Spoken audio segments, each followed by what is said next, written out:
So one of the ways that constructed awareness has helped me personally, one of many ways, frankly, but one way has been that, there are certain family members I have who elicit, or who used to elicit, a trauma response bordering on panic. Mm-hmm.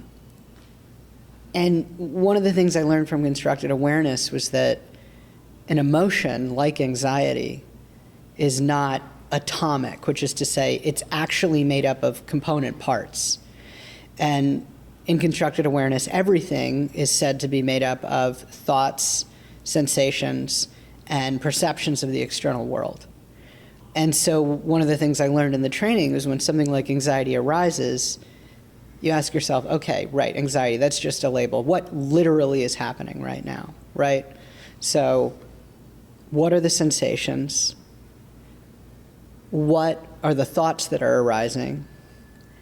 And if I find myself focusing on something externally, what is that? Mm-hmm. And what I would find is that no one of any of these things in and of itself was a threat or overwhelming or really even particularly difficult to deal with on its own. Mm-hmm. And so constructed awareness literally gave me the tools to deconstruct these experiences. And by the time I was done doing that, the anxiety would have dissipated. And of course, the missing piece for me, I think, in a way that's similar to you, really was the body, was the somatic component. And I continue to go back to this question, what tells you that? That comes up so often in constructed awareness. It's like, man, I'm so exhausted. Okay, well, what tells me that? Mm-hmm. Right? I don't like this person. Well, what tells me that, mm-hmm. right?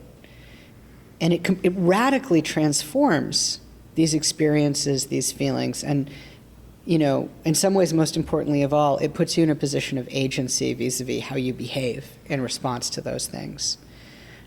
Instead of just blindly running from anxiety or discomfort without really questioning the impulse, you have that moment where you stop and you figure out what's really going on. And not just in the way that I used to of sort of spiraling into analysis cognitively, but no, physically, what's actually happening right now.